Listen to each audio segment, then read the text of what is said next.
SAPPK ITB, yang terhormat Pak WDA SAPPK ITB, yang terhormat Ibu WDS ITB, yang terhormat para Pak Kaprodi S2 dan S3 PWK dan TR Pariwisata ITB, yang terhormat Kaprodi S1 PWK ITB. Bapak Ibu sekalian, selamat siang. Assalamualaikum warahmatullahi wabarakatuh. Salam sejahtera. Siang ini kita beruntung ya mendapat kesempatan untuk berinteraksi dengan Profesor Deden Rukmana yang saat ini menjadi chairperson ya di Department of Community and Regional Planning Alabama A&M University dari Agustus 2018. Beliau sebelumnya adalah di Urban Studies and Planning Savannah State University Amerika Serikat ya. Dan Pak Deden ini saya akan bacakan CV-nya ya, meskipun Anda juga bisa buka nanti ya. Adalah aktivis di bidang perencanaan wilayah dan kota, termasuk juga di bidang pendidikan perencanaan wilayah dan kota ya, dan juga intens melakukan berbagai penelitian dan publikasi. Saat ini beliau telah menjadi co-chair di dalam, ini beberapa aja saya sampaikan, Global Planning Educators Interest Group of Association of Collegiate School of Planning atau SCSP ya, yang punyanya American Planning Association.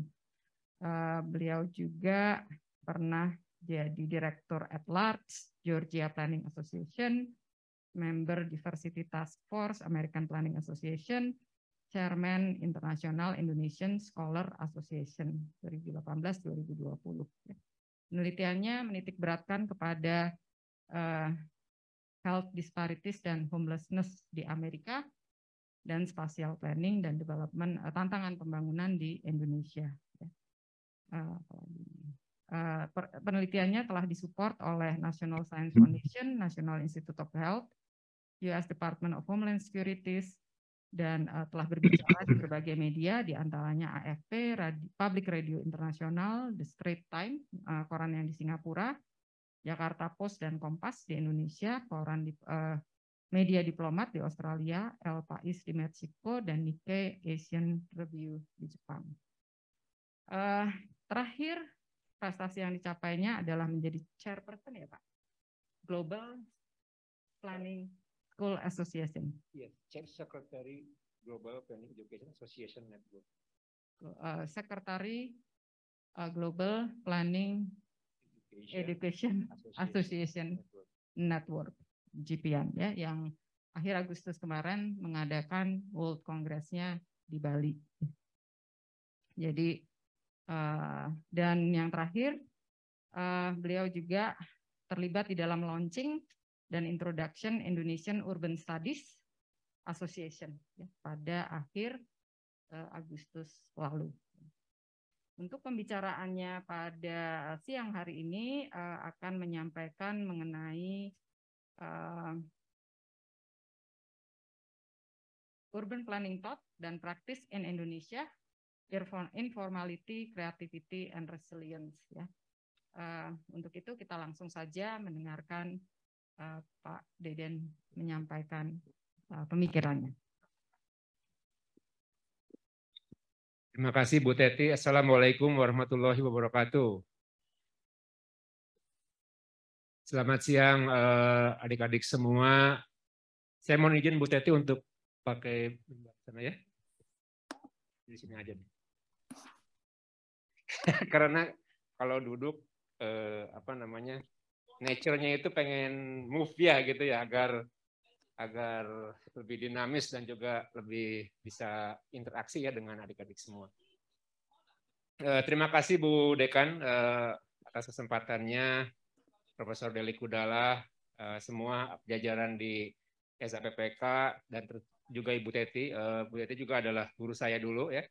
Bu Teti angkatan 83, saya 88, jadi saya sempat juga mendapat ilmu ya dari Bu Teti. Saya sudah kemana-mana, tapi selalu selalu ini adalah suatu kebahagiaan tersendiri kalau saya bisa pulang ke rumah. Karena ITB adalah rumah saya. Ya. Saya selalu bilang ya, karena saya sekarang juga sebagai administrator in higher education, I always tell everybody that alums is one important stakeholders in higher education enterprise. There is no way for you to have a strong your program unless you have a support from alums. Because alums with, maaf Bu Dekan ini saya campur bahasa Inggris apa ya? Karena kadang-kadang kalau udah in the zone, rasanya pengen ngomong bahasa Inggris. Jadi alums adalah stakeholders penting dalam higher education. Kalau adik-adik tahu, lihat bagaimana Amerika punya Ivy Leagues ya, seperti MIT, Harvard, and so on and so forth. Mereka itu kuat ya, dari sisi fundingnya, dari sisi endowment fund-nya, itu because of their alums. The support from alums is very important. Same thing with me when I run my program, I also try to reach out to alums because alum is right there. For us, like me ya, kalau saya masuk jadi dosen di Alabama A&M University atau jadi dosen di Savannah State University, itu temporary, right? Because you just work there and stay there when you have term with them, right? But alums is forever, right? Because when you get there and you get your degree, right? No matter what, you always being part of that family. So that's why, for me, when I come back to ITB, I feel this is my home. Right? So karena ini juga menjadi suatu Bu Dekan kewajiban ya, bahwa kita tuh berbagi kembali gitu kepada siapa dan apa yang membesarkan kita gitu ya. Jadi saya tidak bisa memungkiri bahwa apa yang membuat saya saat ini, itu juga apa yang ITB telah berikan pada saya. Ya, jadi makanya saya sangat bersyukur sekali, very honored ya, bahwa saya bisa berbagi ilmu di sini. Ya, jadi terima kasih Bu Dekan, Pak Delik, Bu Teti atas segala kesempatannya. Saya pengen kita tepuk tangan buat mereka nih, karena saya appreciate sekali dengan undangan ini. Oke, saya nggak akan banyak. Oh, saya salah ya, kirimnya ya. Iya, sorry. Terus saya udah bikin untuk ITB, sorry. Oke, tapi iya sama sih, tapi maksudnya nggak bagus. Apalagi ini kan direkam sama ada zoom-nya.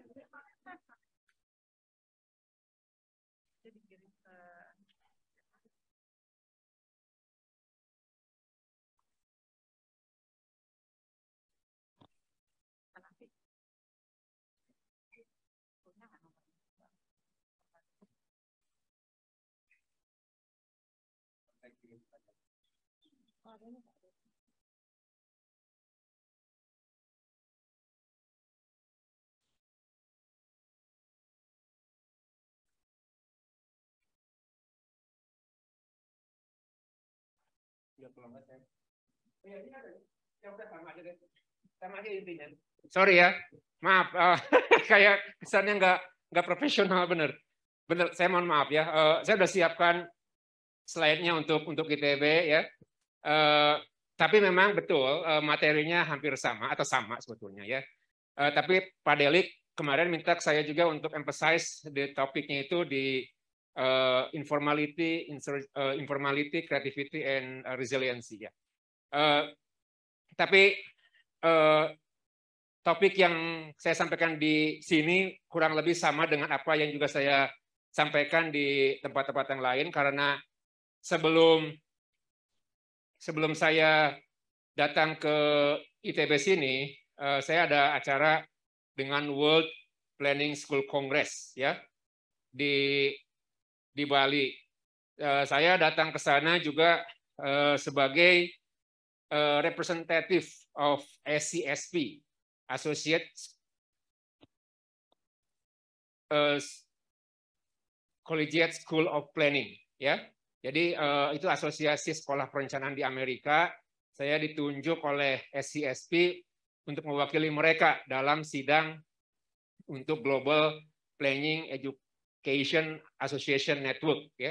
Dan dalam sidangnya di akhir acara World Planning Congress itu, saya terpilih menjadi sekretaris untuk mendampingi chair yang dari Turki dan vice chair yang dari Eropa, ya. Itu juga merupakan suatu kehormatan bagi saya pribadi, dan juga tentunya saya juga membawa nama Amerika di asosiasi tersebut. Dan boleh saya bilang di sini ya, kenapa saya perlu merasa menyampaikan ini? Karena meskipun saya sudah lama di Amerika, saya masuk ke Amerika tahun 2000 ya, ketika saya ambil S2 di sana sampai sekarang 2022, jadi sudah hampir 22 tahun ya. Tapi terus terang ya, I'm proud of being Indonesian. Right? I like to keep my roots as Indonesian. Even the way I speak English to them, I'm not trying to be like them. I like to be by myself. Right? So that pride is still there. So I will always tell everybody, right? Even I already been in US for more than 20 years, but I'm still Indonesian. Meaning what? Meaning that I try also to bring Indonesian roots in my career. So same thing when I become representative of SCSP to Japan, right? Even I also represent SCSP, American Association Collegiate School of Planning in America, ke Japan tersebut, tapi saya juga membawa values, membawa roots dari Indonesia dan juga Global South. Ya, jadi itu yang menurut saya juga orang-orang di Amerika pun apresiatif gitu. Kenapa mereka nunjuk saya itu mungkin juga itu faktornya. Karena saya selain punya values Amerikanya, tapi saya juga mempunyai roots dari Indonesia yang tentunya I'm very proud to bring that values, to bring that roots to the world stage. Ya. Nah, sebelum saya masuk ke materi ini, mungkin baiknya juga saya sampaikan sedikit konteksnya. Jadi tahun 2020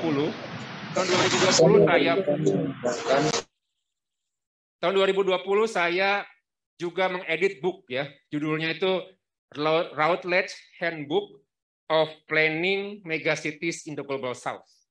Itu tahun 2022, tahun yang lalu. Itu ada 36 chapters ya. Nah, itu ada megacities in the Global South. Nah, saya melalui buku itu, saya itu reach out ke scholars around the world, because megacities itu ada di seluruh dunia kan, nggak hanya ya di Indonesia, ada hanya satu Amerika, Jakarta, Asia ya jelas, China mereka punya 6, India punya 5, terus Manila ada, Bangkok ada dan sebagainya. Jadi di Afrika pun ada, di Latin Amerika ada. Dan saya reach out ke mereka gitu, ke scholars, planning scholars yang dealing with those megacities, right? But I also mix them. Some of them are those American scholars, right? But many of them, they are also scholars from that country. Yeah, so like Istanbul, right? Istanbul, I also invite scholars from Istanbul universities, or Turkish universities. Same thing with megacities in India. I try also to connect with scholars in India, in addition to scholars from Western, like in US and Canada. So there's also something that I try to bring knowledge from someone who rooted in that region. So that's why I'm bringing this one. This is I will say my second major book. It's soft launching in Bali kemarin ya, tapi officially buku ini akan publish Oktober bulan depan tanggal 18. Tapi kalau pre-ordernya udah bisa dari sekarang. Ya. Jadi buku ini sekalian promosi sedikit ya, nggak apa-apa kan, sedikit bangga dikit ya. Ya, jadi buku ini adalah kerja kami, saya dengan Sonia Reutemann. Ya. Itu adalah koleg dari University of Queensland. Dia reach out ke saya, terus kemudian saya tanggapi dan saya terima ya tawaran dia, karena saya pikir siapa lagi gitu kalau bukan kita orang Indonesia ya untuk bisa menulis ini. Nah, motivasi saya untuk menulis ini bareng Sonia Reutemann adalah begini. waktu saya kuliah dulu ya, mungkin berarti juga sama kan, kita kuliah itu tahunya buku-buku itu yang dibaca itu dari John Friedman, Alfonso, ya, terus dari orang-orang Amerika atau Europe, ya, karena mereka lebih duluan tahu ilmu kita tentang planning gitu. Mereka nulis planning tentang land use planning, tentang urban design, Kevin Lynch, ya, tentang economic development, Alonso. Nah, itu adalah mereka kembangkan mereka lebih dulu dengan basis dari negara mereka, gitu, which is very make sense kan, gitu. Nah, tapi kan dunia terus berkembang, dan itulah salah satu motivasi saya untuk bisa juga menggali nilai-nilai Indonesia, praktis-praktis Indonesia, untuk bisa memberikan knowledge bagi dunia. Ya, jadi bagaimana kita Indonesian cities, urban planning practices, theory can be developed from Indonesia. It's not just for us, but also for the world. Ya, jadi itu yang menjadi motivasi saya untuk menulis buku ini. Terus juga saya perlu juga sampaikan di sini, very honored to have Pak Delik juga untuk memberikan testimonial buku ini. Ya, jadi di sini kita lihat Abrin Kusno, itu juga orang Indonesia yang sekarang ada di York University di Kanada, ya. Jadi saya coba juga untuk bikin network, reach out ke mereka around the world, Indonesianis, ya, yang juga barengan sama kita untuk membangun knowledge tentang Indonesia. Ya, itu sedikit background dari buku itu. Next. Oke, ini sekilas saja ya. Saya menyampaikan ini juga kalau kita tahu bahwa Amerika itu, ya, Amerika adalah negara maju, negara yang secara ekonomi tinggi, ya. Itu branding yang kita tahu. Tapi sebetulnya Amerika juga adalah negara yang banyak kurangnya. Jadi ini salah satu saja, ya. Dan ini menjadi sebetulnya milestone juga, bahwa tahun 2020 itu di awal pandemi itu, ya,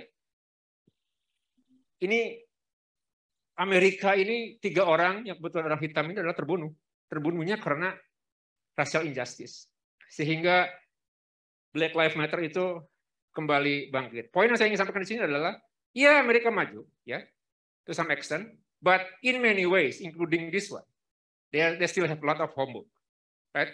So if you see that America at this point is advanced country, they can develop theories, planning theories, but to some extent they have like this, right?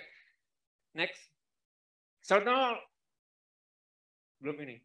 Nah, karena saya juga melakukan riset tentang Amerika, jadi orang Indonesia kayak saya melakukan riset tentang Amerika. Jadi saya tahu dari riset yang saya lakukan tentang homelessness, ya. Ini publikasi saya tahun 2020, terus yang sebelahnya itu publikasi tahun 2021, jadi baru ini. Jadi dari kedua riset ini, saya nunjukin bahwa Amerika iya maju, tapi mereka masih banyak isu dengan homelessness. Dan isu of homelessness di Amerika itu bukannya makin declining, tapi makin naik. Ya, apalagi setelah pandemik ini. Same thing dengan itu, health disparities. Ya, Amerika itu banyak kota-kota, bagian-bagian kota yang glowing, ya. Yang ya glowing. Jadi semua thriving, semua maju, semua indah dan sebagainya, ya. Tapi di sisi lain banyak kota-kota, bagian-bagian kota yang tertinggal, dilapidated, distressed neighborhood. When we have the dilapidated and distressed neighborhood, it also bring quality of life, health qualities of those residents. It's very different. Okay? So ini adalah bukti, ya, bahwa kita nggak selalu bisa terus ngikutin teori dari negara Amerika, atau ya saat ini Amerika lah, karena saya tahu sekali tentang Amerika. Ya. Nah makanya saya pengen bangun ini next. Nah, jadi saya pengen bangun ini, bangun teori, bangun knowledge yang rooted from Indonesian cities.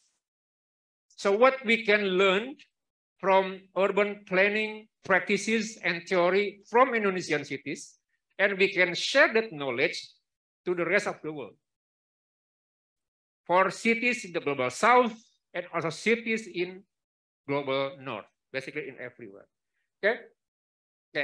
Sekarang saya sedikit kasih highlight dari setiap sini sehingga adik-adik bisa sedikit tahu ini apa aja yang ada dalam tulisan ini atau buku ini ya. Jadi pertama saya bikin konteks dulu tentang planning di Indonesia. Saya dan Sonia siapkan itu introduction. Kemudian yang bab kedua, history of urban planning in Indonesia. Nah, perlu diakuin ya bahwa Christopher Silver, sekarang dia udah retired ya, emeritus dari University of Florida. Dia juga pernah dapat award juga dari ITB ya, karena Chris Silver juga been so kolaboratif lah dengan ITB in many ways ya.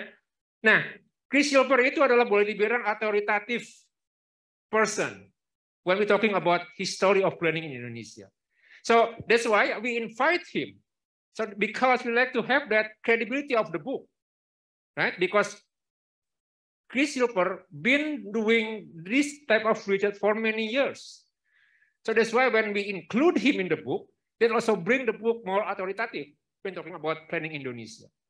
Right? So we are glad to have that history of urban planning in Indonesia from 1900 to 2020. And then we also invite Bakti Setiawan from UGM. So a little pop-up quiz, Bu Teti kalau diizinkan. Coba saya sedikit tanya, tahun berapa? Atau gini, what is the oldest planning school in Indonesia? ITB ya? What year ITB was founded?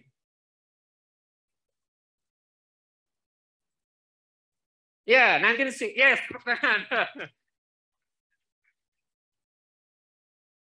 nah, itu penting. Itu kasih konteks kita ya. Bahwa kita itu adalah the oldest planning school in Indonesia. Founded in 1959. There are many planning schools around the world founded after that year. So basically ITB was one of the earliest planning school in the global south. Let's give us a round first. It's very, very good. But this also bring you some homework and responsibility, right? Because you are the oldest planning school in Indonesia, we are supposed also to be the best, the leading in that region, area, right? So that's why something that we need to keep always trying to do so. Okay? So di chapter 3 ini itu dijelaskan sejarah planning education Indonesia, ITB banyak diceritakan, dan Pak Bobi juga cerita tentang ASPI, ya, Asosiasi Sekolah Perencanaan Indonesia. Asosiasi Sekolah Perencanaan Indonesia, ada yang tahu nggak? Itu founded tahun berapa?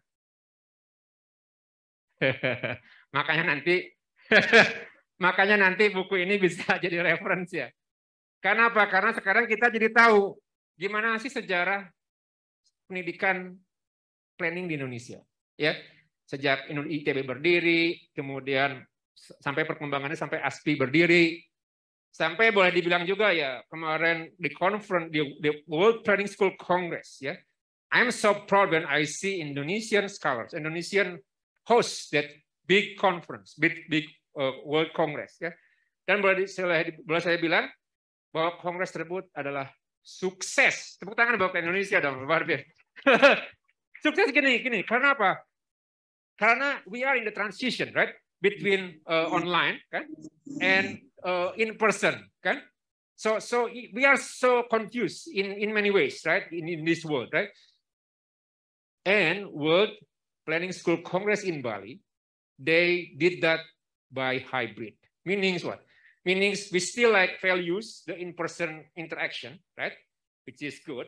But also we are still doing that online virtually too, right? So there is some programs 100% online, most programs hybrid. So we also give opportunities for those who not able to attend in person to Bali to come and participate in the conference. Why I'm saying this? Because even Amerika, kita akan ada SCSP conference bulan Oktober, ya bulan depan ini di Toronto, Kanada, ya. Nah, di Toronto, Kanada itu kita melakukan in person 100% full, ya. Jadi kita tidak melakukan hybrid. Nah, ini juga ada protesnya, ya. Karena apa? Karena ada beberapa pihak yang merasa itu adalah tidak adil, gitu. Tidak memberikan akses yang sama bagi mereka yang tidak memiliki dana untuk datang ke Toronto dan juga mereka yang ada restriction lah, ya, baik itu visa atau and so on so forth. So basically what we did Indonesia in that conference very make me so proud. Oke. Berikutnya adalah belum part 2 ya, informality, insurgency, social inclusion. Oke. From many other aspects of planning, okay, I can say here that informality is one of the most distinctive features or aspect of planning that very much rooted from global South countries. Okay, kemarin saya di UI juga kasih materi yang ini. Ada yang bertanya, mahasiswa S2 aja.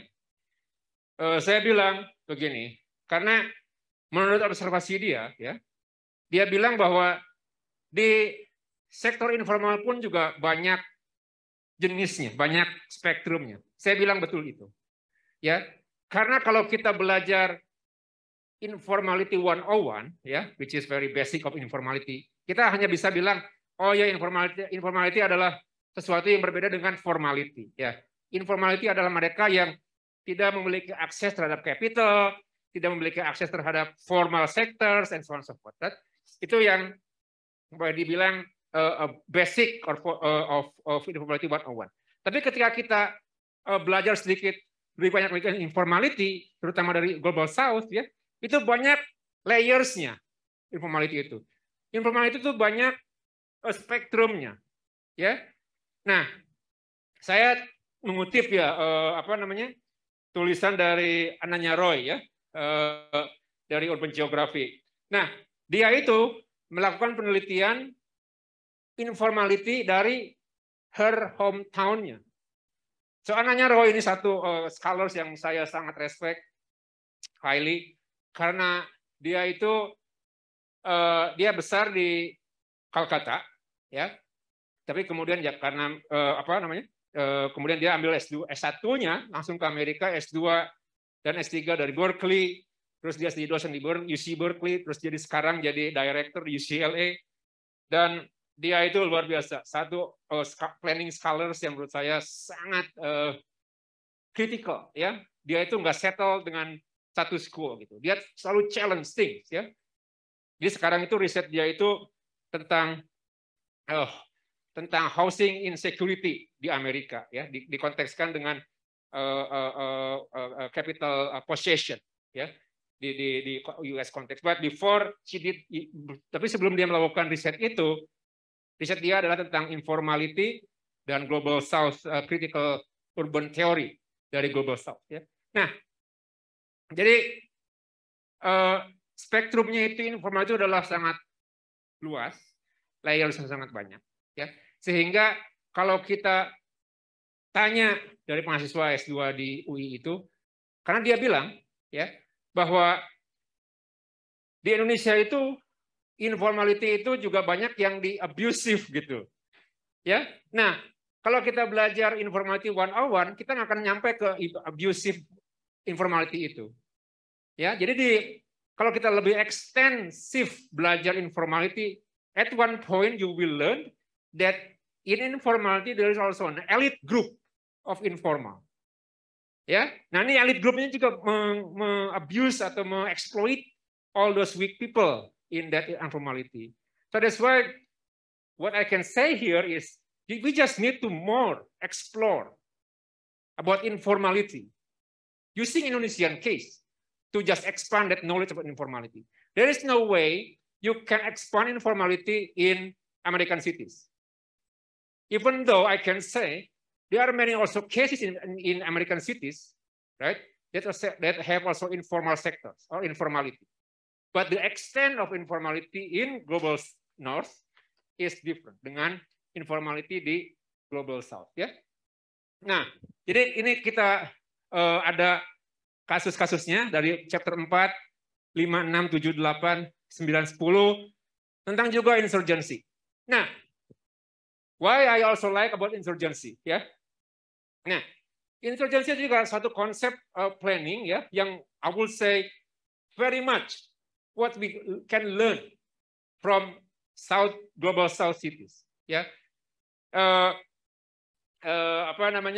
Insurgency ini awalnya juga, ya, teorinya ini Faranak Miraftab, ya. Faranak juga itu kolegnya Chris Silver waktu Chris Silver di UIUC. Ya, sekarang dia masih di UIUC, full profesor juga. Nah, Faranak ini dia melakukan studi tentang community group di South Africa, ya. Nah, dari South Africa community group analisis ini, Faranak Miraftab dia ngembangin itu insurgency, ya. Jadi lihat konsep informality, insurgency is rooted from global South countries and developed by Ananya Roy and Faranak. Also, I would say even they are based in US, right? But they like Faranak, itu Faranak asalnya dia dari Iran, ya. Jadi dia juga punya sense of being someone from global south, ya. Nah, jadi kedua konsep itu rooted dari global south dan dikembangkan oleh orang yang ngerti rooted itu, gitu, ya.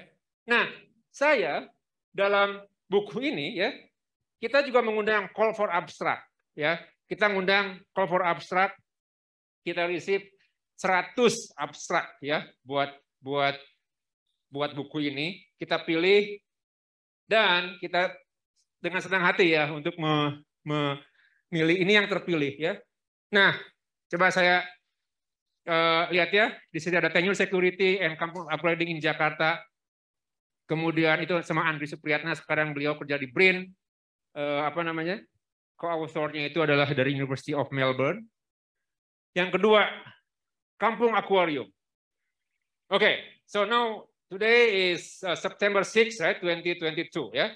Now I'm telling you here that maybe 5 years from now, or maybe sooner, right, Kampung Aquarium case is become big case in terms of informality and in terms of insurgency. So how we can build that community, right? That residence has been removed, kan? But they can also revive and become today in Kampung Aquarium. So we can learn a lot in terms of informality and insurgency from the way we build that Kampung Aquarium. Okay, Justina Oktivani, he is also a graduate of PLITB, ya. Dia graduate S2 dari UCLA. Nah, dia juga nulis tentang hometown-nya dia, Pontianak, ya. Bagaimana di sana ada program land readjustment untuk memformalkan informal housing, which is become issue di sana, ya. Nah, kemudian community action and legibility of state, the case of Malang, Fauzul Rizal Sutikno. Oke, saya sedikit satu lagi pop quiz. Ada yang bisa bilang di sini, ya, kampung di Malang yang bisa kita pakai untuk menjadi urban planning practices that we can share with the world. Ada yang bilang nggak? Ada yang tahu nggak? Coba ada yang dari Jawa Timur nggak? ITB pasti ada Jawa. Ya, silakan.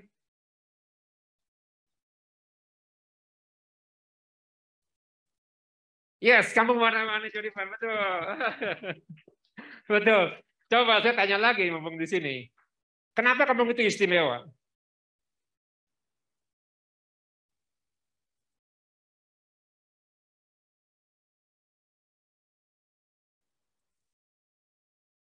Betul. You see? Jadi kampung itu dulunya itu kampung kumuh, kampung yang kotor, ya, tidak terawat, tidak rapi. Nah, kalau kita menggunakan konsep yang dari barat, ya. Konsep yang dari barat yang bisa bilang urban revitalization. Itu konsep tahun 60-an, ya. Atau slum clearance, ya. Itu kalau kita dapat masalah seperti itu, solusinya adalah kita menggusur itu kampung, ya. Kita gusur mereka, kita pindahkan, kita remove mereka all the way down. Right? Tapi apa yang terjadi di Jodipan itu enggak. Si residentnya itu engage dengan salah satu actors-nya, yaitu apa? Ya mahasiswa betul, dan juga public chat dan Pemda, ya kan? Kita lihat di sini ada 3 stakeholders kan, resident, ya mahasiswa juga di situ, ya. Kemudian Pemdanya jelas, Pemda Kota Malang dan public chat. Bagaimana mereka 3 ini berkolaborasi, ya? Instead of make that city or make that part of the city remove, tapi ini jadi revive kan? Jadi objek wisata kan sekarang, ya. Nah, ini satu contoh bahwa Indonesia bisa memberikan contoh bagi dunia. Bagaimana kita ngebangun bagian kota. Ya. Makanya saya senang sekali punya kasus di sini. Kemudian ini tentang gender planning di Yogyakarta. Itu juga saya sangat senang sekali bahwa Indonesia adalah negara yang sangat diverse, ya. Sangat diverse. Ujung barat di Banda Aceh sampai ujung timur di Merauke. Dan Indonesia juga unik karena di Banda Aceh jelas, ya, Islamic values sangat dijunjung tinggi. Dan saya senang bahwa ada dosen dari Universitas Syah Kuala, ya, menulis tentang bagaimana Islamic values untuk urban planning di Banda Aceh itu diimplementasikan, ya.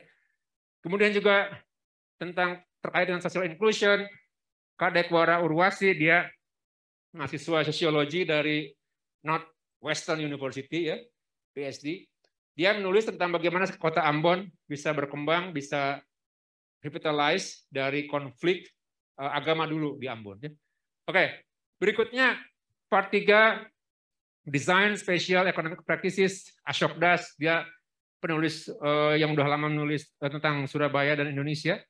Itu teman baik saya juga karena kita bareng-bareng growing up together, ya. Ketika kita bareng-bareng student, kemudian kita cari kerja, dapat posisi, kemudian dari asisten profesor sampai associate sampai full profesor. Jadi kita bareng growing. Nah, berikutnya Wiryono Raharjo dan Paulus Bawole di Yogyakarta.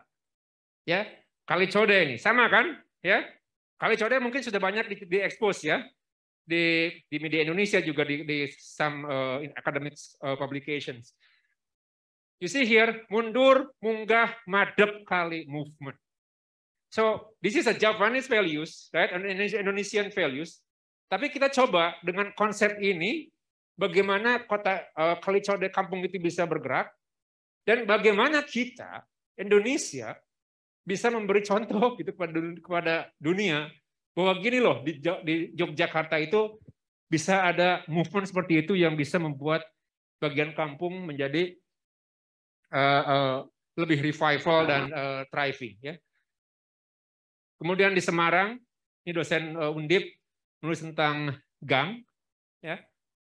Terus ini tulisan dari Sekretaris Dinas Perhubungan NTB, dia juga sekolah S3 di Australian University, tentang bagaimana cycling menjadi important, ya, dari proses setelah COVID itu di Mataram. Nah, ini juga saya juga senang sekali ini karena ada tulisan tentang Jepara, small town, ya, small city, because most of the time, kan, tulisan tentang kota-kota Indonesia itu berkisar Jakarta, Bandung, Surabaya, Semarang, tapi kota-kota kecil nggak pernah. Nah, kita sangat bangga gitu bahwa kota kecil pun terrepresentasikan dalam tulisan ini. Ya. Kemudian ini Ahmad Gamal, sama dia dosen Universitas Indonesia, dia nulis tentang kasus di Salatiga. Next. Nah, ini creative and innovative practices. Pak Fikri ada di sini kan, ya? Nah, Pak Fikri juga salah satu co-author di sini, leading author-nya itu Galuh Sahabanendra Prahasta, dia juga alumni PL ITB juga. Nah, dia menulis tentang kota Bandung, ya, bagaimana industri di Bandung juga terkait dengan pembangunan Creative City ini, ya. Terus juga ada kasus Kota Solo tentang creativity of kampung, terus bagaimana city branding di Wonosobo. Ini juga alumni PLA juga, Dimas Bayu Anindita, tapi sekarang dia menjadi dosen di UGM. Ya, kemudian Bogor dengan Reski, dosen IPB. Kemudian juga Palembang, ya. Pak Adiwan juga menjadi salah satu co-author di sini, ya. Dia ini juga sekarang di Jepang, dia menulis tentang bagaimana Kota Palembang bisa mengembangkan values dari heritage kotanya. Bagian terakhir tentang urban sustainability and resiliency, ini juga konsep yang sangat penting, ya. Tapi memang kita banyak belajar dari kota-kota di Global North, ya. Nah, sekarang kita coba juga menggali resiliency and sustainability dari Indonesia, ya. Ada kasus di Bandung, kemudian kasus di Ternate, kemudian di Makassar, kemudian waste management di Surabaya, dan Ibu Dekan. Tepuk tangan Ibu Dekan juga nih. Ibu Dekan juga di sini ada. Makasih Bu Dekan. Bu Dekan berkolaborasi dengan Pak Tommy menulis bagaimana akses terhadap water di kota-kota di Kabupaten Cirebon. Dan di akhir saya memberikan conclusion, ya. Jadi ini merupakan outline dari buku tersebut. Next. Nah, ini adalah kota-kota yang terrepresentasi dalam buku tersebut. Kita lihat di sini distribusinya, memang ya Jawa, sebagian besar di Jawa, tapi kita juga ada perwakilan-perwakilan di luar Jawa. Papua belum represented di sini, memang juga ternyata masih sulit. Makanya sekarang adik-adik tahun 2022 tahu, ya, bahwa Papua nggak terlalu banyak diekspos. Nanti someday somehow, ya, kita punya juga banyak case studies di Indonesian cities, including any islands di Indonesia, ya. Jadi dari 19 kota di Indonesia, ada satu megacity, which is Jakarta, ada 7 metropolitan cities, 2 large cities, medium, and small cities. You see, so ini something yang boleh dibilang membuat buku ini unik, karena ini adalah buku pertama, ya, yang menulis, mengkaji kota-kota di Indonesia dari beragam ukuran, gak hanya megacities. Next.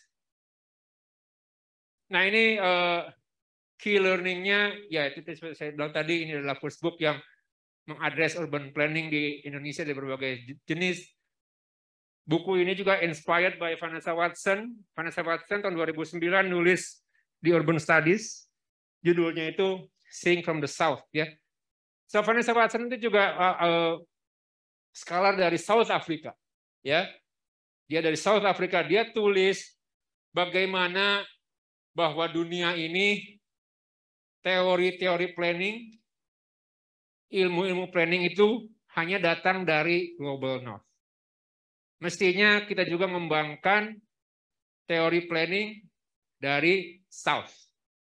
Nah, dia itu memberikan critical assessment review terhadap state of planning practice and theory di dunia. Makanya dia nulis tahun 2009, ya. Jadi lebih dari 12-13 tahun yang lalu, ya, itu pernah ditulis. Dan saya juga dengan Vanessa Watson, beliau meninggal setahun yang lalu, saya sempat juga reach out ke dia, dan dia juga berkenan, ya, untuk menulis testimonial buat buku saya yang kemarin terbit tahun 2020. Ya. Nah itu, ya, jadi Seeing from the South. Nah makanya saya sekarang bicara di sini juga ingin dan berharap, ya, ITB yang disebut sebagai the oldest planning school, and I would say also the leading planning school in Indonesia, you also need to lead Indonesia to write, to research about Indonesia, not just to have that knowledge production for Indonesian, but knowledge production for the world. Tepuk tangan dulu dong, ini kan komitmen, ya. Saya ingat sekali benar. Karena, oke, boleh dibilang saya mungkin pionir ya, alumni PL ITB yang keluar kemudian jadi dosen. Tapi setelah saya banyak ini ngikutin ya, termasuk paling baru itu juga ada Zahrina ya, Zahratu ya, dia jadi dosen juga di UK ya. Jadi ada juga yang di Norway, ada juga yang di Jepang ya. Ini udah mulai ada. Tapi sebelumnya saya merasa lonely juga kan ya, karena sebagai pionir dan sendirian. Tapi sekarang udah mulai banyak. Nah, harapan saya begitu. Jadi meskipun kita jauh kemana-mana, tapi tetap rumah kita adalah ITB ya. Jadi kalau apapun yang ada di ITB akan kita jadi concern kita, dan kita akan selalu support untuk kemajuan kita bersama ya. Jadi saya udah bicara banyak ya tentang kampung yang menjadi bagian dari urban fabric, kita menjadi integrated kampung, bagaimana pentingnya social inclusion untuk penyetaraan gender, cultural and religious differences. Next. Nah, kita juga belajar kan tentang bahwa in situ slot upgrading, jadi instead of remove everybody from that area, kita tetap bangun kawasan dan kita empowerkan itu residennya ya. Always bahwa gang itu penting ya, cycling, inclusive planning, and creative and innovative practices ya. Next. Juga kita bicara ada disaster planning, resiliency communities. Kita lihat di sini bagaimana di kasus di Makassar ya. Kemudian waste management di Surabaya, pentingnya special plan ya. Ini dari chapternya Ibu Dekan. Ya, jadi ini beberapa key learning. Next. Nah, ini juga yang kita bahas dalam buku kita ya. Bagaimana setiap chapter itu berkontribusi untuk achieve SDG ya. Ini pertanyaan saya juga ke tempat-tempat lain di Solo kemarin, di UI juga. Hanya untuk memastikan aja bahwa kita we are on the same page. Karena saya sengaja di sini nggak spell out what is SDG. Silakan ada yang bisa jawab, bantu kita, apa itu SDG? Stand for what? Ya, Sustainable Development Goals. Ya, ada yang bisa bantu itu SDG itu siapa sih yang meng-create-nya, siapa yang mendesainnya, yang meratifikasinya? Silakan. Ada yang buat apa itu kita bikin SDG? Ya, silakan. Ayo Mas ITB.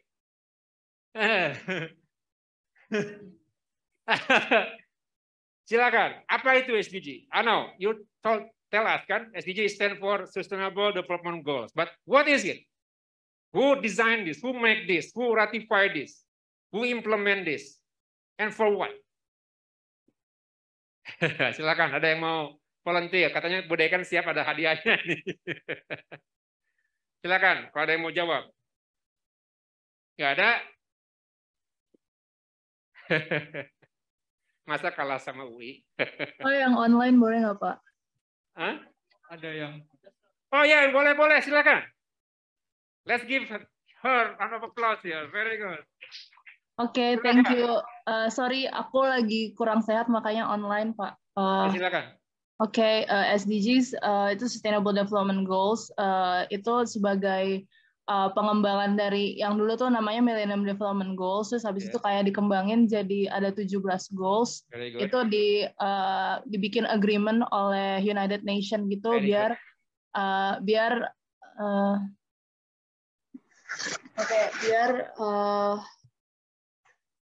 kayak the world can achieve the kayak apa ya, shared goals together to reach the sustainable development, kayak gitu sih. Thank you. Bagus, ya, bagus. Terima kasih. Itu banyak key point yang dia tangkap. Yang siapa namanya? Saya Dea, Pak. Ya, Dea. Silakan, nanti Dea diambil hadiahnya dari Bu Dekan. Betul ya. Ini ada beberapa poin yang dia sampaikan. Pertama, ini adalah konsensus, ya, collective action. Enggak hanya action yang dilakukan oleh 1, 2, 3 negara, tapi adalah action dibangun oleh kolektif, di organize sama UN, kan? PBB. Ini adalah proses yang tidak gampang karena setiap negara punya value-nya masing-masing. Akhirnya ya SDG ini bisa disepakati Kemudian, ya jelas ini kan menjadi direction kita untuk ngebangun kota, ngebangun kawasan, ngebangun masyarakat, society. Tadi dibilang sama Dea ada 17, ya. 17 SDGs. Oke? Baik. Oke, satu lagi ya, kuis ya. Karena gini, karena saya bilang di sini, most cities contribute to at least one dimension. And di sini dibilang SDG number 11. Nah, jadi dari sekian banyak 17 itu ya, I would say all the 17 SDGs, they are interconnected. There is no way for you to talk about SDG number 1, which is about poverty, right? But you ignore other SDGs. Because when talking about SDGs number 1, maybe you talk also about SDG number 2, about hunger, SDG number 3, about health, well-being. But all those chapters, many of them, talking about their contribution to SDG number 11. Coba sekarang, apa itu SDG number 11? Coba yang keras. Ya, biar yang online juga terdengar. Ini Pak, Sustainable Cities and Communities. Very good. Betul. Ya. Jadi memang dari sekian banyak yang 17 itu, ya, yang SD nomor 11 ini yang boleh dibilang paling relevan dengan buku ini dan juga sebetulnya relatively ya paling relevan dengan bidang kita, ya, Sustainable Cities and Communities, ya. Baik, jadi ini apa yang disebutkan dalam buku kami. Next, ya.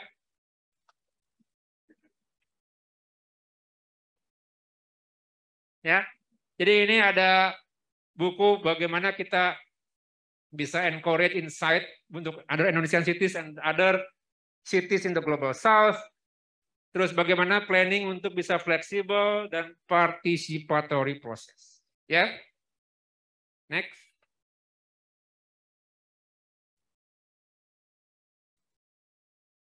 Terima kasih atas segala perhatiannya. Hati-hati, terima kasih.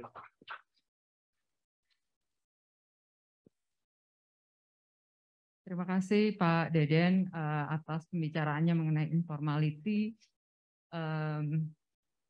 berkenaan dengan urban Indonesia dan tantangan dan kesempatannya ya. Barangkali saya tidak akan meringkas ya, Pak Deden sudah cukup ringkas kayaknya.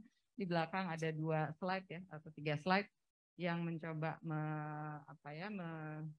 mensummarikan mengenai ciri ya kota-kota di Indonesia ketika informalitas itu menjadi satu bentuk pengembangan ya yang sudah biasa dilakukan tetapi belum direcognize dalam planning model yang kita punyai. Ya. Langsung aja ya, barangkali kita cuma punya setengah jam ini Pak, 25 menit. Ada yang mau menyampaikan pendapat atau bertanya, Mas? Bisa itu berdirinya di belakang. Yang di belakang. Disebutkan namanya sama NIM-nya ya. Assalamualaikum warahmatullahi wabarakatuh. Selamat sore, Bapak Deden Rokmana, Bapak dan Ibu dosen sekalian. Perkenalkan, nama saya Bintang Putri Mahayana, NIM 254-22039, mahasiswa Magister Perencanaan Wilayah dan Kota. Tadi saya tertarik dengan presentasi Pak Deden berkenaan dengan insurgency. Dan tadi disebutkan juga masalah kampung akuarium ya Pak. Kebetulan tahun 2017 saya sempat tergabung di RCUS Jakarta, menangani langsung di proyek kampung akuarium. Nah, yang ingin saya tanyakan sebenarnya masalah informality ini sampai sejauh apa sih kita perlu mempertahankan informality? Karena kalau dari paper yang saya baca tentang insurgency, kenapa term yang dipakai itu adalah radical planning. Kalau memang kita memiliki urgensi untuk mempertahankan informal housing seperti kampung akuarium misalnya, di tengah kebutuhan land use yang kita atau land availability yang sudah semakin jarang begitu ya. kenapa tidak diformalkan? Kenapa kita tidak membuat standarisasinya gitu? Karena yang saya perhatikan di lapangan selama ini sepertinya masalahnya itu lebih banyak ke masalah conflict of interest dari berbagai stakeholders gitu Pak. Sebenarnya masalahnya di mana sih, kenapa seolah-olah informality ini seperti challenging the status quo. To what extent we can challenge the status quo? Terima kasih.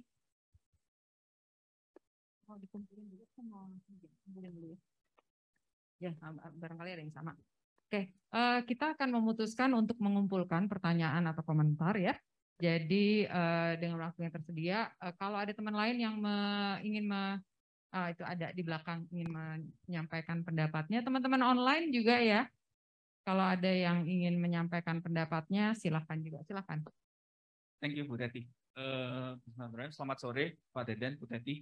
Saya Teddy, NIM 2542101, mahasiswa magister S2 PWK ITB. Jadi pertanyaan saya sebenarnya mungkin hampir sama dengan sebelumnya ya, terkait informality. Cukup menarik presentasi dari Pak Deden tadi. Salah satu yang mungkin tadi juga ada suatu tulisan yang menyebutkan terkait Kampung Judipan Malang. Saya sendiri juga orang Malang, Pak. Dan yang menjadi menarik ini sebenarnya ini Pak, salah satu permasalahan sekarang bahwa sebenarnya meskipun sekarang memang secara muka, secara estetiknya itu sudah cukup bagus. Cuman tetap saja permasalahan kampung itu tetap ada, Pak.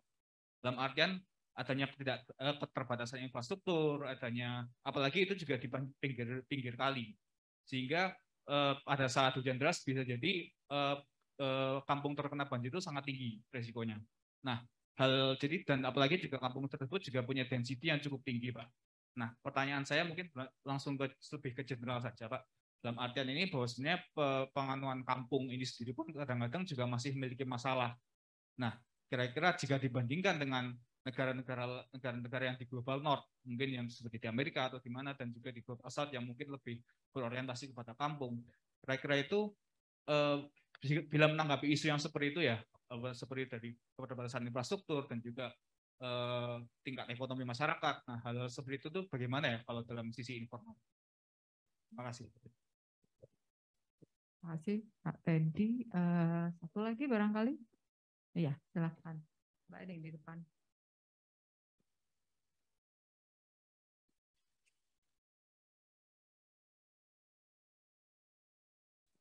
Ya, Bismillahirrahmanirrahim. Assalamualaikum warahmatullahi wabarakatuh. Selamat siang Pak Deden dan rekan-rekan sekalian dan juga rekan dosen. Nama saya Tristia. NIM saya belum hafal 354-22006. Kalau yang saya ingin tanyakan kan, kalau di buku yang baru Pak Deden edit itu, yang baru Pak Edi luncurkan itu kan berkaitan dengan success story mungkin ya Pak ya, tentang bagaimana informal urbanism ini itu bisa dikatakan mungkin sukses kayak gitu. Nah, yang saya ingin tanyakan itu proses partisipatorinya tuh apa sih, benang merah dari kota-kota tersebut yang berhasil tuh benang merahnya apa gitu sih proses partisipatorinya? Bagaimana katakanlah aktor-aktor di sana tuh polanya saling berhubungan, komunikasi mereka tuh seperti apa gitu, dan itu mungkin bisa jadi kayak semacam benchmark bagi kebijakan-kebijakan lain yang mandek gitu ya di kota-kota lain karena informalitas itu. Kemudian yang kedua, saya pengen bertanya soal faktor yang menyebabkan kenapa mungkin ada kayak semacam ketika planner atau pemerintah itu pengen menetapkan sebuah kebijakan, yang saya lihat itu biasanya resistance dari warga itu, mungkin ini asumsi saya, tapi nampaknya ada kayak semacam backingan politik gitu Pak, seperti itu. Nah, apakah itu menjadi salah satu faktor juga yang menghambat gitu Pak? Gitu. Terima kasih.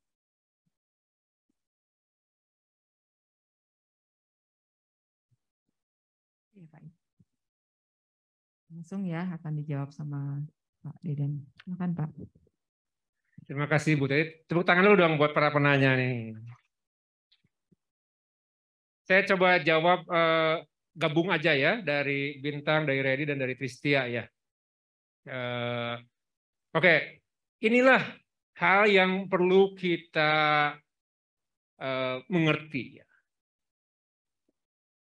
bahwa kalau kita belajar dari Barat dengan menggunakan their perspective about urban space, about people, ya, it's difficult for us to understand informality. Sulit bagi kita untuk memahami pentingnya informality dalam konteks pembangunan kota di Global South. Ya, karena apa? Karena di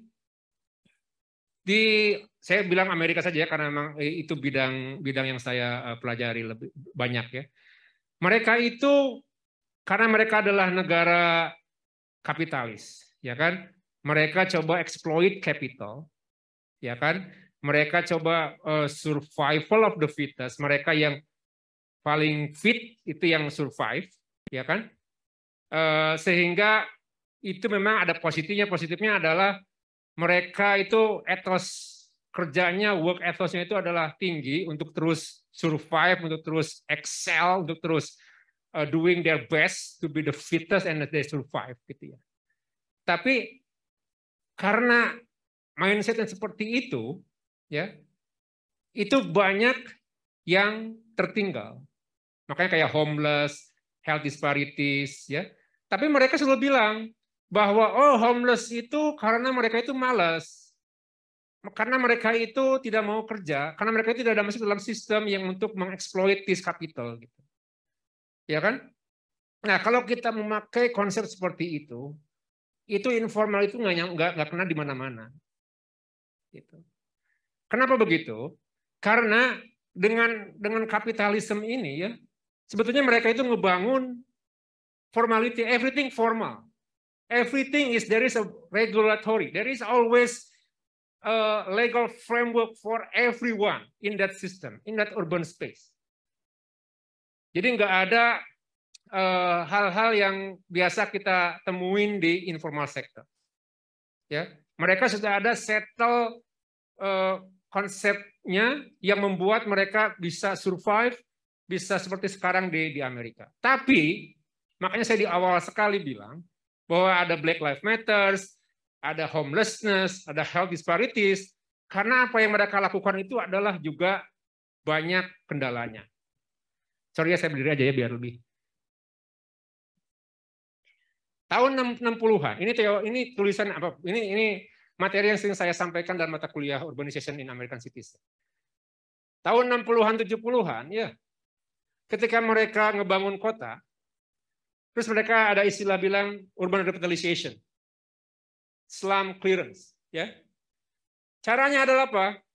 Caranya mereka ngeruntuhin itu public housing di Amerika, ya, dan dibangun dengan jadi kawasan yang lebih mall, offices, and so on and so forth.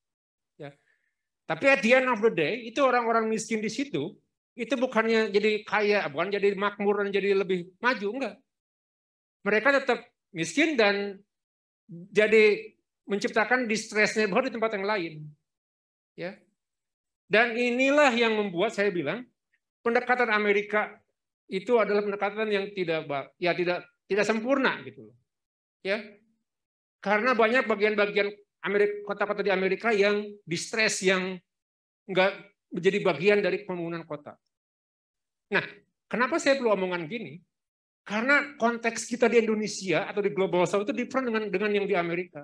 Tapi kalau kita baca ilmunya dari Amerika, coba apply ke kita, jadinya ya gitu. Terjadi mismatch. Karena Amerika itu ngembanginnya seperti itu, sementara Indonesia nggak gitu. Ya. Nah, Indonesia, data-data kita nunjukin ya, bahwa sektor ekonomi di kota Indonesia itu lebih dari 50%, bahkan sampai 70% adalah informal sector. Dan informal sector ini di semua aspek kehidupan kita, ya, nggak hanya urusan residensial, nggak hanya urusan rumah, transportation, everything, every aspect, security, everything. In all aspect of our life, informality is always there. Nah, kemudian apakah kita perlu formalkan itu informality? Ini pertanyaan yang mendasar sekali. Ya. apakah kita perlu menformalkan informality? Jawaban saya adalah enggak. Ya, jawaban saya enggak. Contoh dari buku ini, itu kasus di Pontianak. Itu ada resistennya. Nah, kemudian dibilang, oh itu resisten, apa itu radikal dan sebagainya, itu jadi mengganggu satu.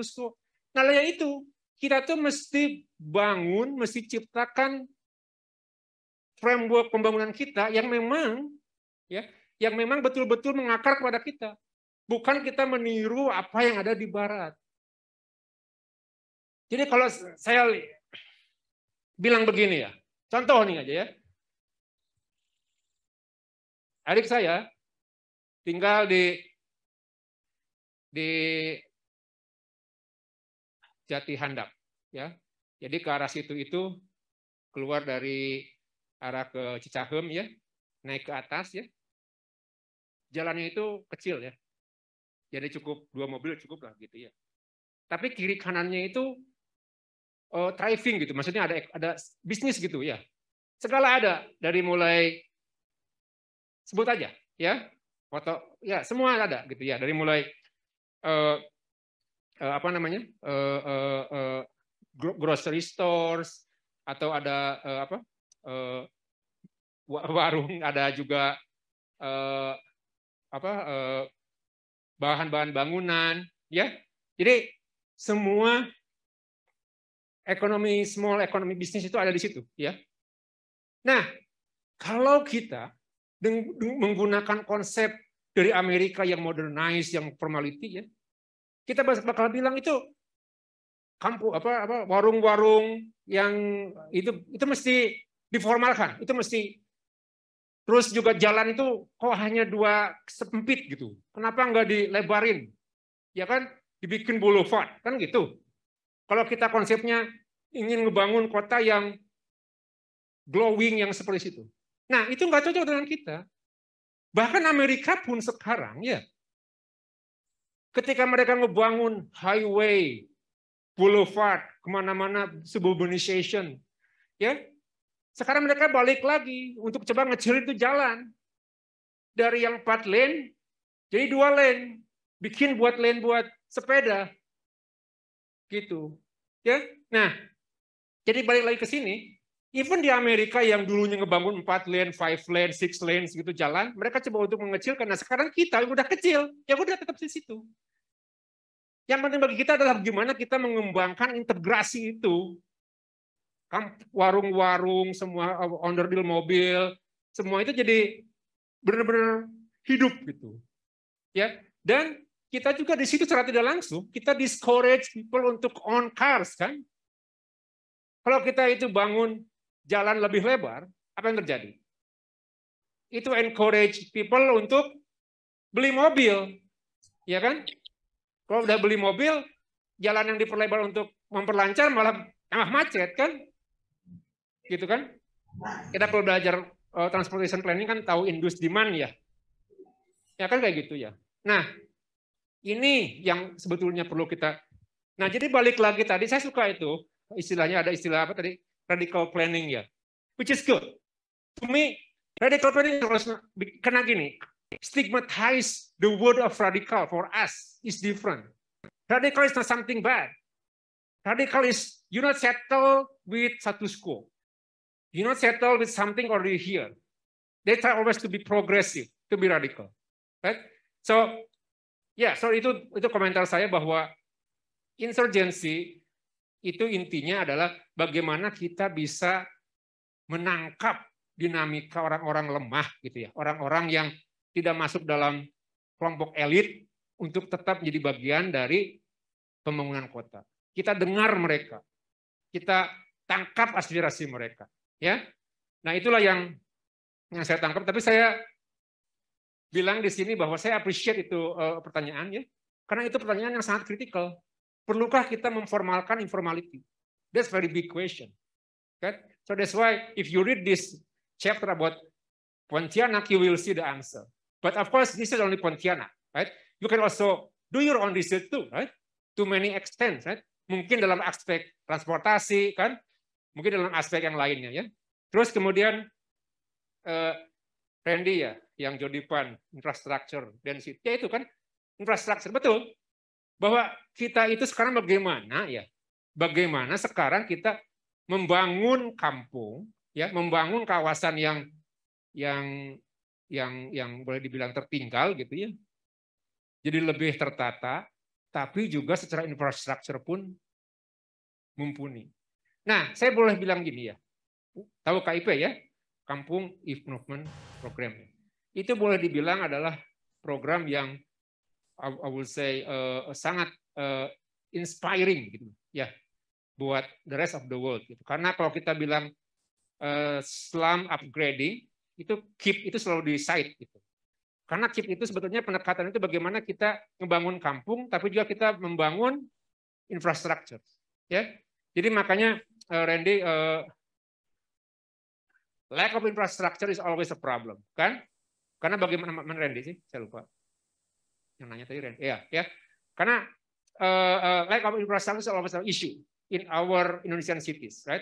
But it's the good thing. We can always do our own approach, kan, untuk build that infrastructure. Jadi kita jangan selalu menggunakan konsep yang dari barat itu, bahwa infrastruktur jalan itu mesti 4 lanes, ya, mesti utamakan buat mobil, gitu kan? Padahal sekarang di Amerika sendiri pun orang sudah mulai mikir untuk transit oriented development (TOD) kan? Mereka coba untuk lebih mengutamakan jalan kaki, sepeda dan sebagainya. Ya. Jadi itulah pendekatan-pendekatan yang terus kita gali terus bagaimana kita improve kampung ya secara quality, tapi juga improve in terms of their infrastructure. Ya. Kemudian informal urbanism benang merahnya. Benang merahnya adalah penting mana Tristia? Ya, pentingnya ini apa namanya participatory process. Ya. Jadi dari semua case studies itu yang kita lihat dari buku ini, ya, itu pentingnya bagaimana kita mendengar, memahami dari residen, dari stakeholders dalam proses itu.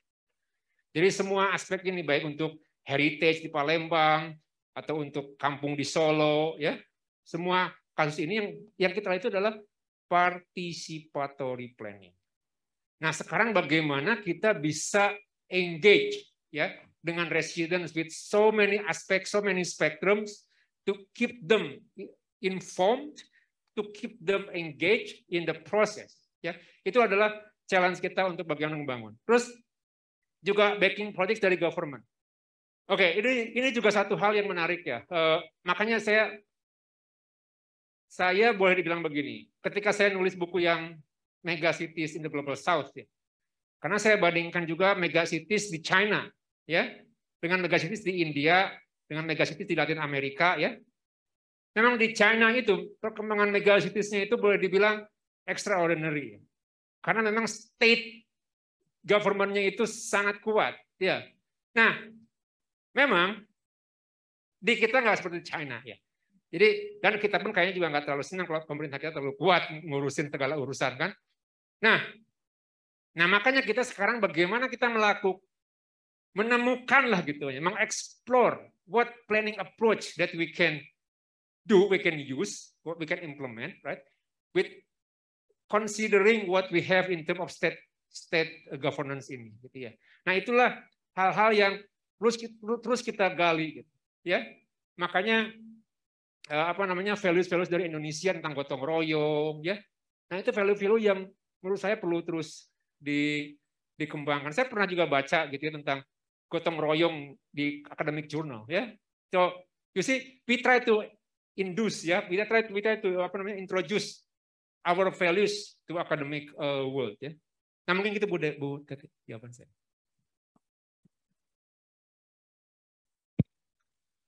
Terima kasih Pak Deden ya penjelasan mengenai informalitas. Kenapa dia menjadi satu bentuk menjadi representasi ya bagaimana kita berkehidupan ya Pak ya di perkotaan kita. Kita punya waktu sekitar 5 menit, barangkali ada yang mau bertanya di batch kedua. Termasuk juga teman-teman di online ya, saya baru dengar bahwa ada sekitar 120 orang Pak yang ikut serta di online kita. Sudah ada satu pertanyaan, Ibu. Ya, silakan. Oh, ini ya? Iya. Dibacain ya. Dari Bagas Narendra.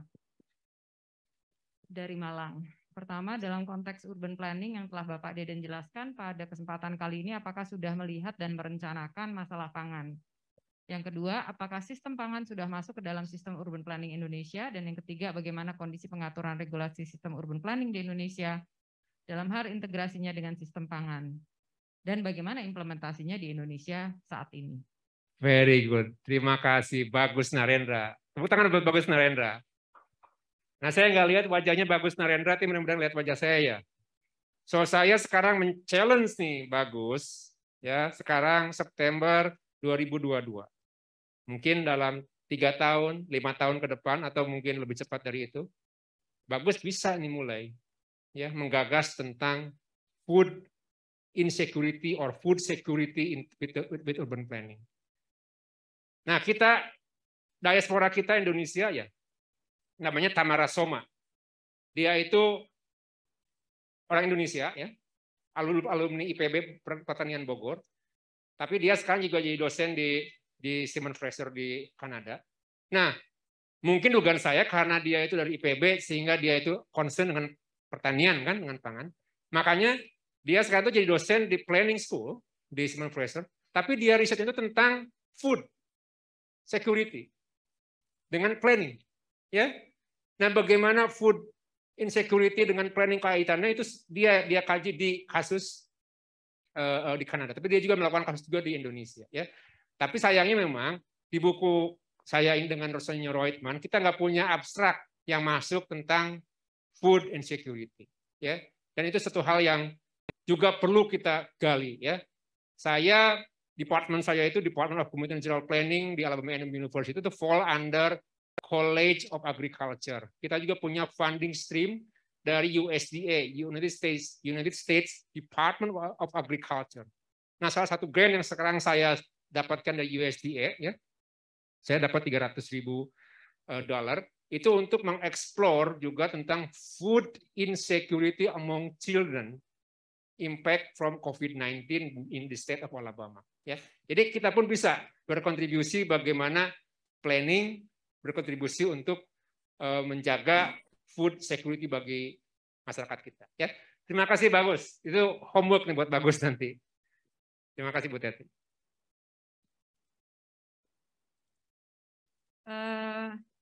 Ada lagi dari teman-teman? Izin bertanya, Bu. Oh iya, silakan. Dari siapa ini? Ya, perkenalkan Prof. Deden. Saya Rufis. Kemarin tempo hari kita sempat berjumpa di BPSC. Gitu. Pertanyaan saya itu terkait sejauh mana sih spatial planning law di Indonesia itu mampu untuk mengakomodasi urban informality yang ada di kita. Karena saya sudah sempat baca di tulisannya Pak Deden dulu yang komparasi pergeseran kita dari 24.92 ke 26.2007 itu sebenarnya tidak mengeluarkan signifikansi dari urgensi urban planning itu. Nah, terkait isu-isu untuk informalitas yang dewasa ini secara kontemporer kita hadapi secara disruptif, kira-kira apakah ada masukan atau kira-kira yang perlu diperbaiki di law of spatial planning kita itu bagaimana begitu Pak? Terima kasih. Luar biasa, ini pertanyaan bagus sekali. Terima kasih. Tepuk tangan dulu dong buat yang nanya, luar biasa. Kenapa ini signifikan? Gini, karena saya mengamati ya, planning practice di Indonesia itu kebanyakan ngurusin spatial plan, ngurusin tentang tata ruang. Ya, kalau di Amerika tata ruang itu buat planning nggak terlalu penting karena kita banyak urusan lainnya yang kita tanganin di situ. Kita ngurusin tentang community development, kita ngurusin tentang environmental planning, transportation planning dan sebagainya. Jadi land use planning di Amerika itu relatively small lah gitu ya. Tapi buat kita itu besar, ya. Menurut saya ini juga suatu keunikan bagi Indonesia dan menurut saya juga hal yang sangat positif. Karena apa? Karena dengan spatial plan, tata ruang, ya, eksistensi kita sebagai profesi itu penting kan? Karena kita ada undang-undangnya, dan juga ini yang membuat jumlah sekolah planning di Indonesia dari tahun ke tahun itu bertambah. Karena apa? Karena tata ruang itu juga menciptakan employment kan buat para alumni dari program kita, ya. Jadi itu sangat unik Indonesia, dan menurut saya itu satu hal yang perlu kita jaga dan kembangkan. Nah, balik ke pertanyaan tadi, ya, saya memang pernah nulis juga, tapi memang itu udah agak lama, tahun 2000, di Planning, Practice, and Research, ya. Jadi kalau yang tahun 2015 buku saya, tulisan saya di International Planning Studies itu ngebandingkan memang tata ruang, undang-undang penataan ruang, transformasi dari sebelum reformasi dan sesudah reformasi menggunakan kasus di Jakarta. Saya tidak terlalu banyak membahas tentang informality-nya, tapi di artikel saya yang lainnya di Planning, Practice, and Research, nah saya tulis itu tentang informality. Jadi balik lagi kepada apa yang saya sampaikan tadi, ya, tentang pentingnya informality dalam konteks pembangunan kota di Indonesia, termasuk juga pentingnya kita memasukkan informal sectors atau informality dalam ruang kita, tata ruang kita. Nah, kebetulan saya pun sekarang menjadi anggota TABG, Tim Ahli Bangunan dan Gedung di DKI Jakarta, ya.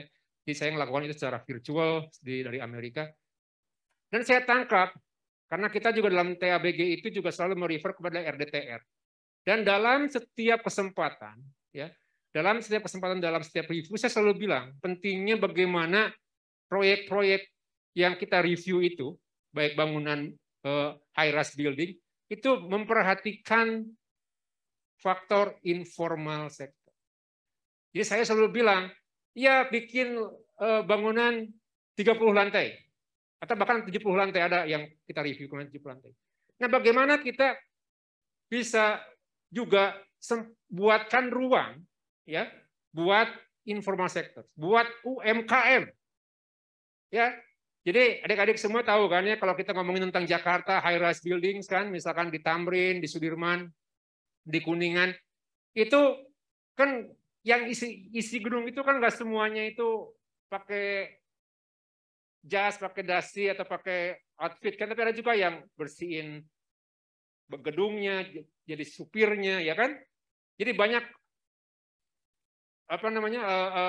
low income resident or low income people around that, ya.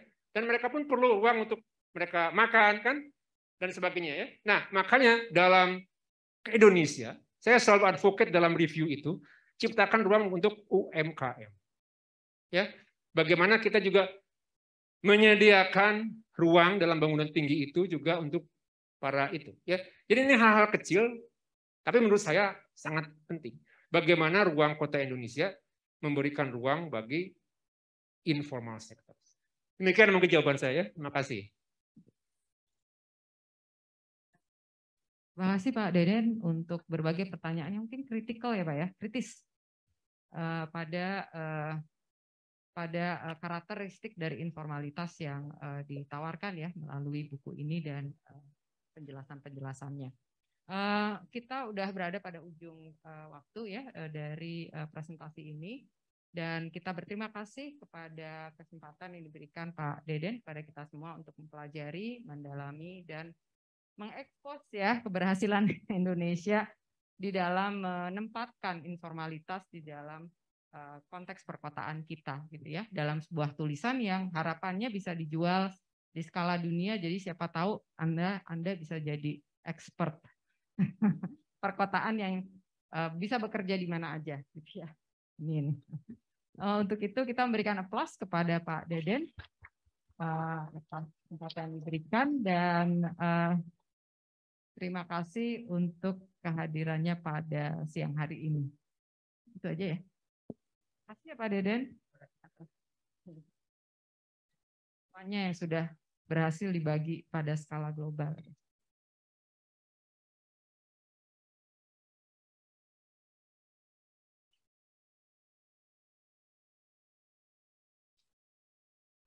Ada request untuk foto bersama untuk masuk medsos.